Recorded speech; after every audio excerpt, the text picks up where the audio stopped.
Sejam todos bem-vindos ao nosso Evangelho no Lar da Casa Virtual Luz Espírita. Com auxílio e proteção dos benfeitores da Colônia Espiritual Maria de Nazaré, o nosso grupo, em nome de toda a Cavile, agradece por nos receberem nos seus lares. Nossa equipe está composta pelo nosso irmão Alexandre, com a prece inicial, pela nossa irmã Franciele, com a leitura do capítulo de hoje do livro Vinha de Luz. Seguindo com as reflexões dos nossos irmãos Ney, Zete, Alexandre e por mim, Cris. Vamos emanar boas energias para levar luz e conforto aos lares materiais e espirituais, bem como toda espiritualidade protetora presente onde quer que se encontre, na harmonização dos lares e fluidificação das águas. Lembrando que deve ser um recipiente exclusivo para cada pessoa ou animal, pois os remédios espirituais são colocados de acordo com a necessidade de cada um. Solicitamos ao nosso irmão Alexandre para conduzir a prece inicial. Pai Celestial de infinita misericórdia, divino e amado Mestre Jesus, Maria, Mãe Maior, estamos novamente reunidos para o estudo do Evangelho. Dai-nos a sabedoria e o discernimento para a compreensão do texto que será estudado, e que possamos compreender a necessidade da reforma de nossas condutas de acordo com os ensinamentos do nosso maior guia e modelo. Que a espiritualidade amiga e benfeitora possa, como sempre o faz, estar conosco nos auxiliando, nos intuindo, para que sirvamos de humildes orientadores aos que necessitam de paz, amor e luz. Que saibamos ser ferramentas benfazejas na caminhada ao lado daqueles que conosco trilham a mesma estrada. Nos permita, Pai, iniciarmos o estudo de hoje. Assim seja, com sua graça. Leitura do livro Vinha de Luz, por Chico Xavier, ditado pelo Espírito Emmanuel. O capítulo de hoje é o 72, Não as Palavras.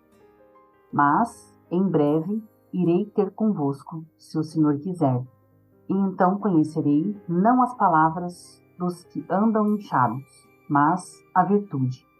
Paulo, 1 Coríntios, capítulo 4, versículo 19. Cristo e os seus cooperadores não virão ao encontro dos aprendizes para conhecerem as palavras dos que vivem na falsa concepção do destino, mas sim dos que se identificaram com o espírito imperecível da construção evangélica. É indubitável que o Senhor se interessará pelas obras. Contudo, toda vez que nos reportamos a obras, geralmente os ouvintes somente se lembram das instituições materiais, visíveis no mundo, ricas ou singelas, simples ou suntuosas. Muitas vezes, as criaturas menos favorecidas de faculdades orgânicas, qual o cego ou o aleijado, acreditam-se aniquiladas ou inúteis, ante conceituação dessa natureza. É que, comumente, se esquece o homem das obras de santificação, que lhe compete efetuar no próprio espírito. Raros entendem que é necessário manobrar pesados instrumentos da vontade a fim de conquistar terreno ao egoísmo, usar enxada de esforço pessoal para o estabelecimento definitivo da harmonia no coração.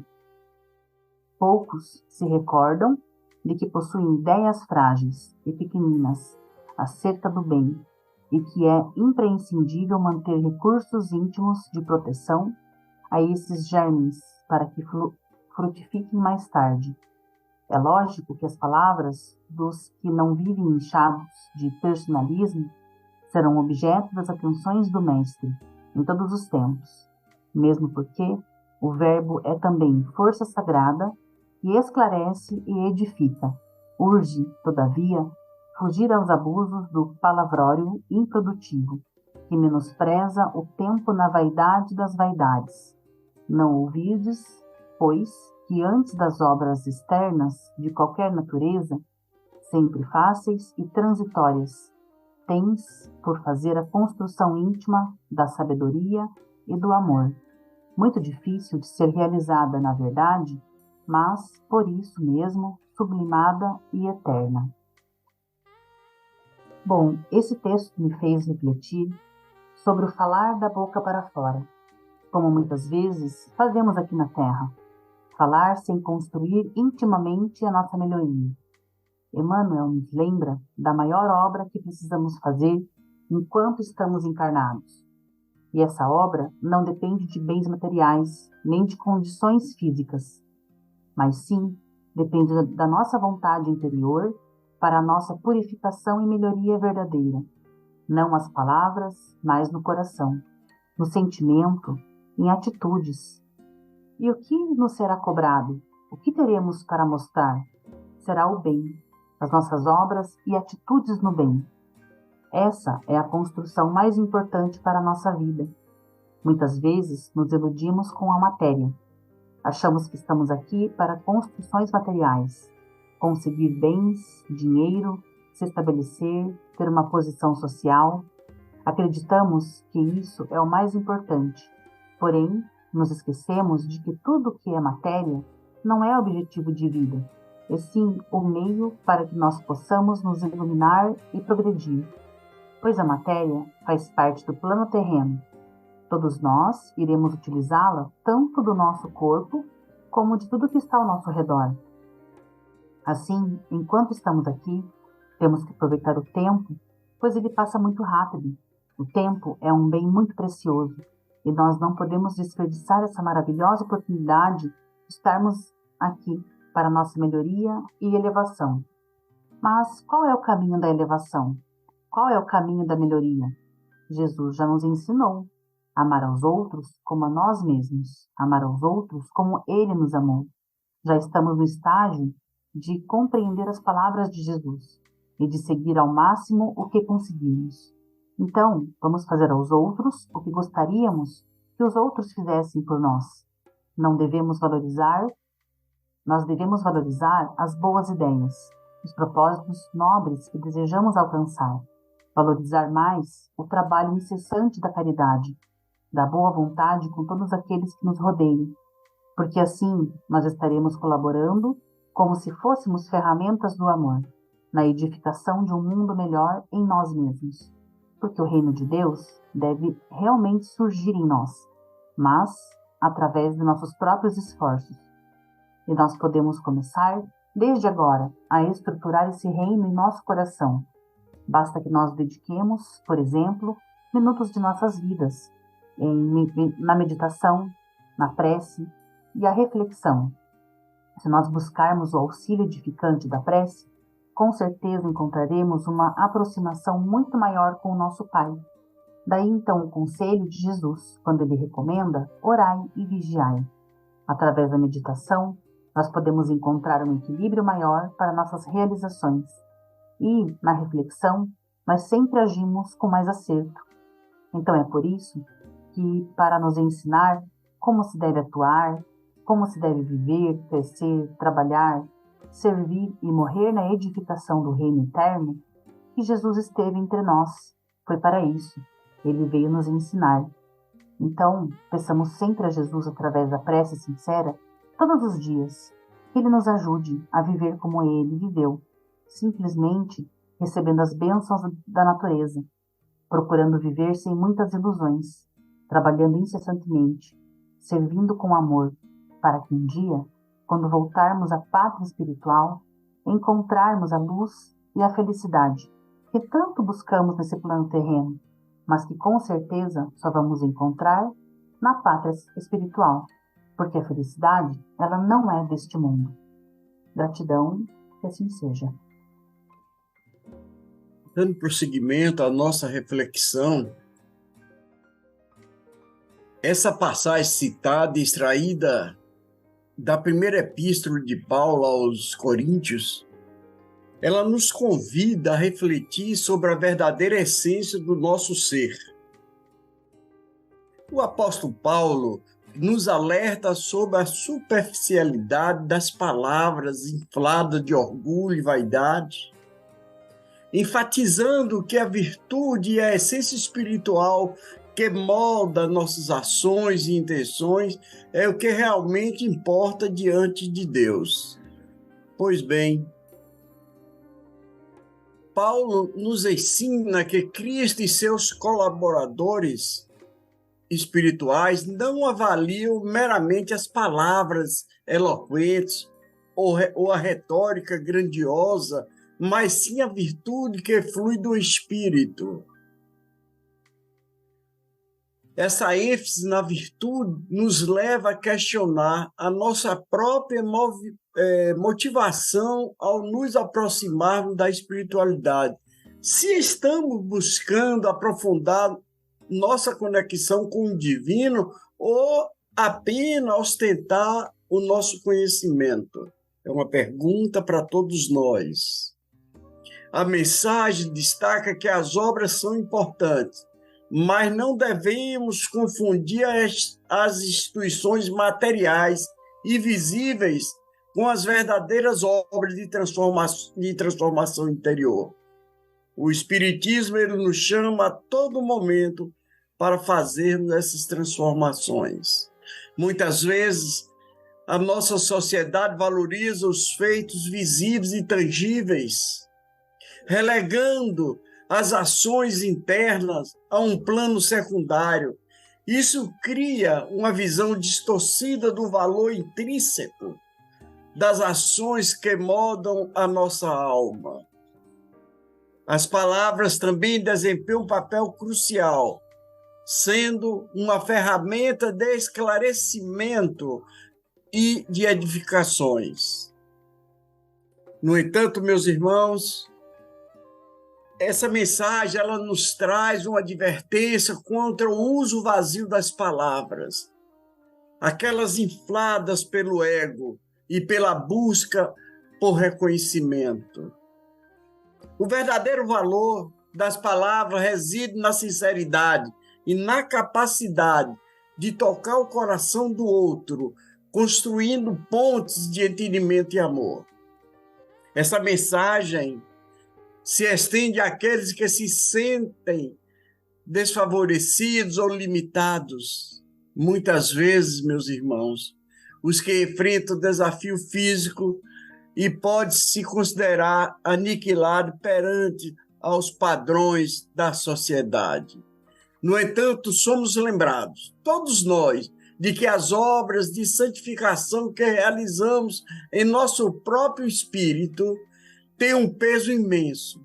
Cada ato de superação, cada esforço para superar o egoísmo é uma construção interna e valiosa de cada ser humano. Esse capítulo nos encoraja a refletir sobre a fragilidade de nossas ideias sobre o bem. Devemos cultivar essas ideias e protegê-las e permitir que cresçam e floresçam. É um processo árduo e exige disciplina e autoconhecimento, mas é uma busca enriquecedora. No cerne de todas essas reflexões, ela está nos chamando para a autenticidade espiritual. É uma busca pela virtude, pela transformação interior. Não deve ser obscurecida por um verniz de palavras pomposas e feitos visíveis, mas sim por uma busca genuína de conexão com o divino e com a nossa própria essência mais profunda. É gratidão. Não as palavras. Muito falamos, pouco agimos, muitas palavras sem sentido, que não querem dizer nada de importante, de interessante, que vai ajudar realmente a nós e aos nossos irmãos. Palavras inchadas, no caso ali do texto, ele fala: não as palavras dos que andam inchados, mas a virtude.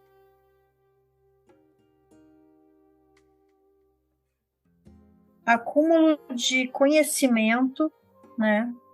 Mas não são divididos esses conhecimentos, então nada adianta tê-los. não fazer o bem, né? Por exemplo, ou fazer o bem com alguma intenção no que vai receber em troca, também não é um bem que seja de amor, que seja o que nosso mestre veio ensinar. É um trabalho difícil, né? Mas deve ser feito com amor. Fazer uma construção sólida, não uma construção material, mas uma construção de amor, de virtudes, trabalhar no bem, na obra que o nosso Pai veio ensinar e veio nos mostrar o caminho. A nossa evolução ela necessita de muito trabalho. Não é fácil, mas precisamos ter força de vontade, deixar a preguiça de lado, deixar as desculpas, e nenhuma deficiência física ela se torna um empecilho. Agindo com pensamentos positivos, irradiando amor, fazendo uma oração, um sorriso, doar o seu tempo improdutivo para realmente trabalhar nos princípios do nosso mestre veio nos ensinar. Então vamos fazer o nosso trabalho na construção do amor que o nosso mestre Jesus e que esse conhecimento que chegue ao máximo de irmãos que também como nós precisam desse aprendizado. Então façamos o bem, tenhamos atitudes no bem e plantemos nós o bem, que a colheita essa é certa. Gratidão.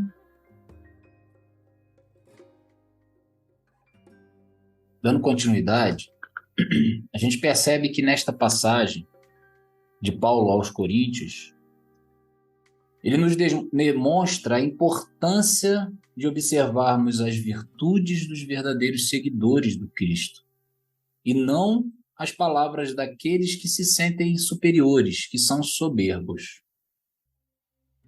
Quando Paulo diz que irá, se Deus assim permitisse, à igreja de Corinto, ele deseja conhecer as virtudes dos verdadeiros cristãos da época. O benfeitor Emmanuel nos explica com a precisão de sempre, né, e trazendo para a nossa época e realidade, que o Mestre Jesus e seus espíritos prepostos estão muito interessados no verdadeiro trabalho evangélico que nós, aprendizes, estamos realizando, e não nas nossas palavras, que muitas vezes é vazia, sem qualquer virtude. Nosso Mestre Jesus não está interessado na realização de nossa parte nas grandes construções de templos, de igrejas, ou seja, de obras materiais suntuosas e ricas. Ele está interessado nas obras que realizamos no nosso mundo interno, no campo da reforma íntima. No nosso caso em especial, espírita que somos, temos em Kardec esta máxima que coaduna com a lição em questão. Reconhece-se o verdadeiro espírita pela sua transformação moral e pelos esforços que emprega para domar suas más inclinações. Desta forma, é sobre isso que nos fala o benfeitor. A virtude procurada por Jesus e seus prepostos está na nossa virtude interna, na construção do reino de Deus em nós. Este trabalho de harmonia interna, de se alinhar às leis divinas, na harmonia de Deus, é um trabalho árduo, difícil, de difícil luta contra uma das maiores mazelas da vida física, que é o egoísmo. Essa luta é complicada, e são raros aqueles que direcionam a sua vontade para esse campo de luta. Esta vontade, que devemos desenvolver, merece destaque aqui no texto. como nos explica o próprio Emmanuel no capítulo 2º do livro Pensamento e Vida. A vontade é a gerência esclarecida e vigilante, governando todos os setores da ação mental. A divina providência concedeu à vontade por auréola luminosa à razão, depois da laboriosa e multimilenária viagem do ser pelas províncias obscuras do instinto. A vontade, contudo, é o impacto determinante. Nela, dispomos do botão poderoso que decide o movimento ou a inércia da máquina. Só a vontade é suficientemente forte para sustentar a harmonia do espírito.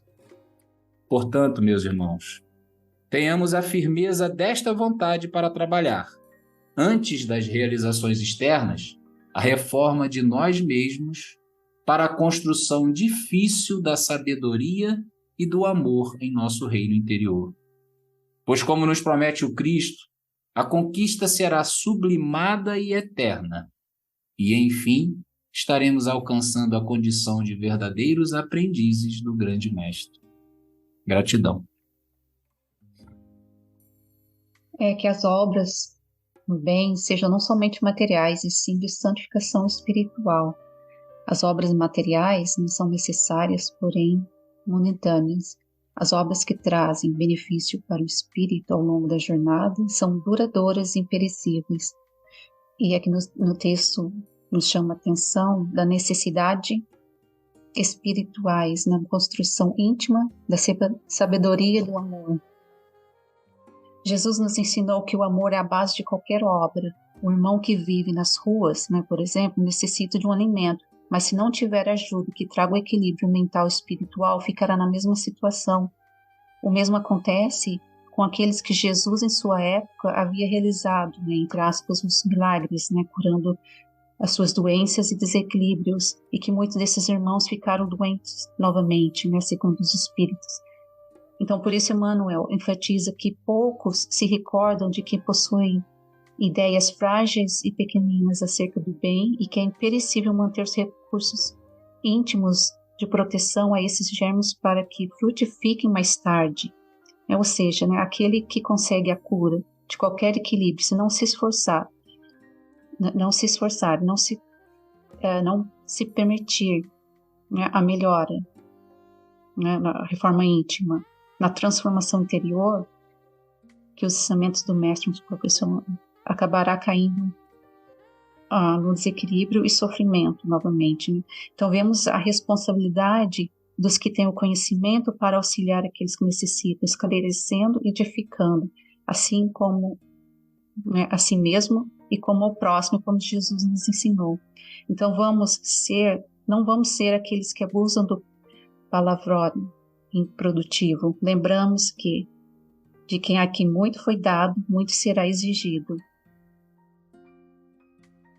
Com os entendimentos tão bem explanados por nossos irmãos, vamos procurar interiorizar o que foi apresentado, refletindo intimamente por alguns minutos.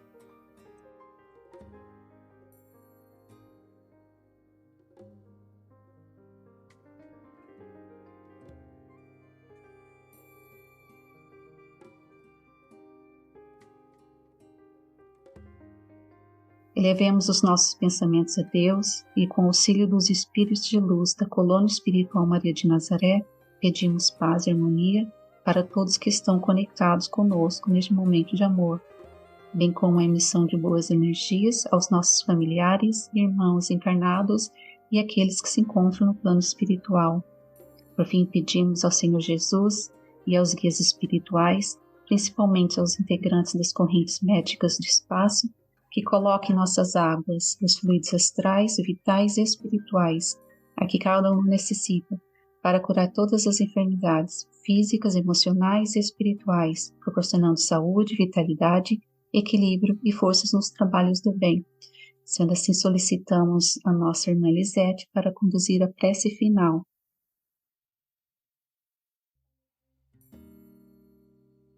Com gratidão por mais um evangelho de oportunidades, de aprendizado para o nosso crescimento. Que saibamos usar nossas palavras sempre para o bem. Que Nossa Mãe Maria de Nazaré nos acompanhe na semana que nos espera, cheia de oportunidades de agirmos no bem, na caridade do amor verdadeiro. Que assim seja.